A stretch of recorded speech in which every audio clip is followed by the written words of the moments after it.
Hi everyone, welcome back or welcome. So it's that time again. So today we'll be picking books for our July reads. So for my July reads, I think I'm gonna be reading mostly romance, and I'm going to limit my thriller and also my fantasy book in other genre because I have quite a lot of romance book and also that have summer vibe, and so I think it fits, right? But it's been quite challenging for me lately because I feel like I'm falling into a reading slump, but it's not that obvious. I just find myself struggling to pick my next read because I don't even know what my moods are right now, so it's going to be challenging this month, but I'm excited. So without any further ado, let's get into it. So if you guys wondering about the books behind me, that is the option that I have to choose from for my July reads, but I think for now I'm going to exclude them because I've already made my mind. I've picked several books for my July reads and I'm excited to share that with you guys. I have few that I am debating whether or not I'm going to include in my list or not. So without any further ado, I'm gonna show you guys what I choose. So the first book in my July reads is a fantasy book, The Hawking by Melissa Lenders. I've made a video about this in my book haul video before last month, and I need to read this by July because I'm actually buying this for my sister. But I wanted to know what happened in this book because the synopsis really intrigued me. It's about a king who has been cursed and he will be turned into a shadow every single night, but by day he's just a normal king. And then this girl, she tried to break the curse, but she has no magic, okay, and she has limited time for it. So I really wonder what really happened. What happened? Will she made it? Will she not made it? Will the king turn into nothingness or what? I don't know. I'm excited and I can't wait to get into this book. Next on my list is The Wife Upstairs by Rachel Hawkins. This is a modern gothic psychological thriller and it involves a man, a widower. I think for me, in my opinion, just by reading the synopsis, it gives a Verity vibe, the Colleen Hoover book. And if I'm not mistaken, this is also a retelling story of Jane Eyre, but I don't even know anything about Jane Eyre, the classic one, so I hope this is a good one. I'm excited and I couldn't wait to read this book. The next three books that I'm gonna show you guys is all romance book. The first one is Seven Summer by Paige Toon. The reason I want to read this book is because it mentioned 7, and since it's July, I think it fits the theme. That's just my own opinion and I couldn't wait to go into this book, but I'm quite scared as well because when I tried to check for review, I think everyone said this is a good one, this is a good story, but it's quite heavy, it's gonna make you cry, they said. And then I'm quite scared. I think usually when I read some heavy romance book, it's gonna bring the mood down and I'm gonna fall into a reading slump. So if that's the case, I'm gonna be adding more thriller book into my list. So yeah, but I hope this is a good one. Paige Toon never disappoint me so far, so hopefully this is another good read, probably a 5-star read, who knows. Next, I have Feminist for a Living by Melissa Ferguson. This is a comedy romance book and it involves a grumpy sunshine trope. The girl had some issue living in the city, goes to a small town, meet the man, and then boom, the romance begin. So I'm excited to know what really happened. Will she overcome the crisis, the scandal that she had, and will the man fall in love with her? So it's going to be a ride for me. So my next read gonna be One Italian Summer by Rebecca Serle.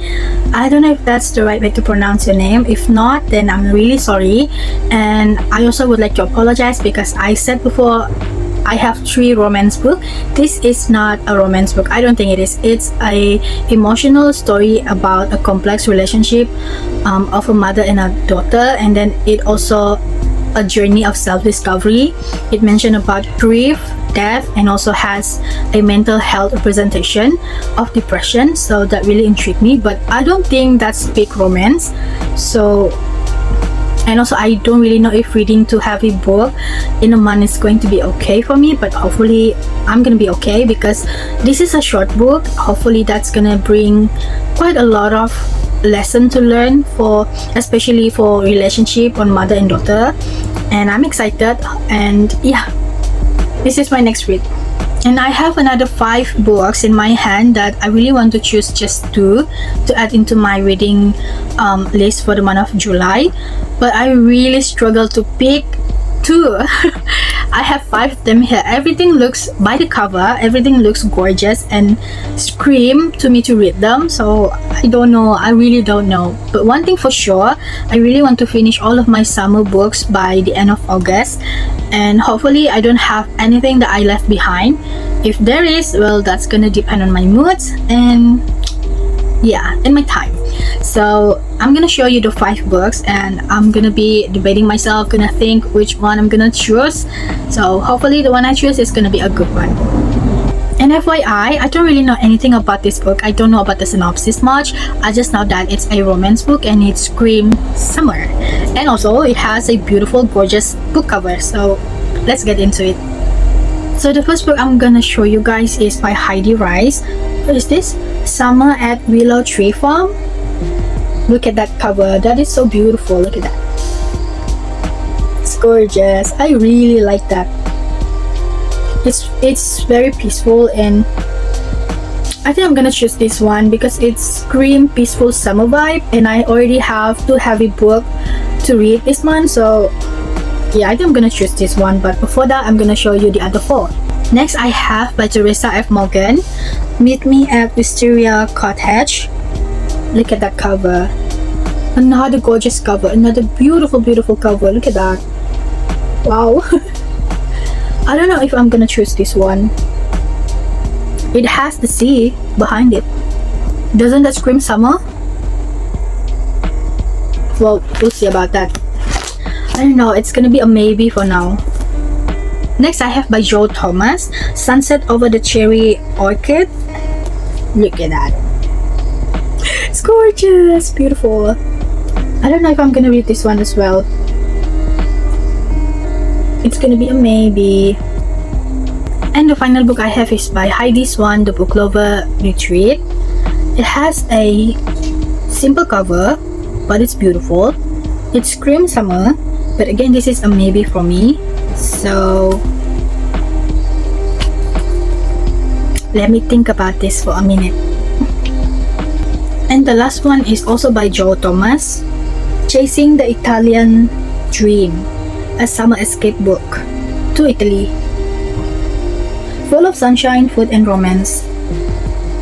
So I think I'm gonna be reading Joe Thomas book, but this one I'm gonna be adding this one and also this one for my July reads.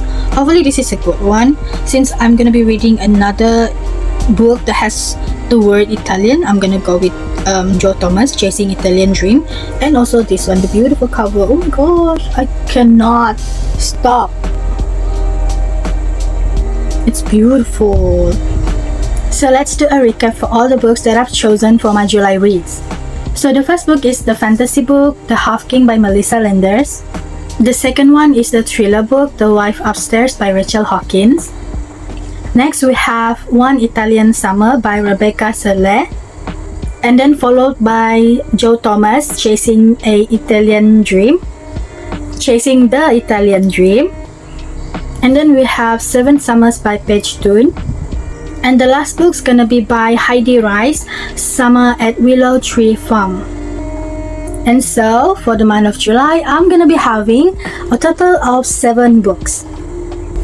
Alright everyone, so that's all my picks for my July reads, and hopefully all of it is a good one, have a good story, have a good plot, has a good lesson to learn, and hopefully I can share that with you guys by the end of this month. Hopefully, again, I managed to finish all of it. And yeah, thank you for staying, thank you for watching, and have a good day. Hope to see you guys again in the next video. Bye!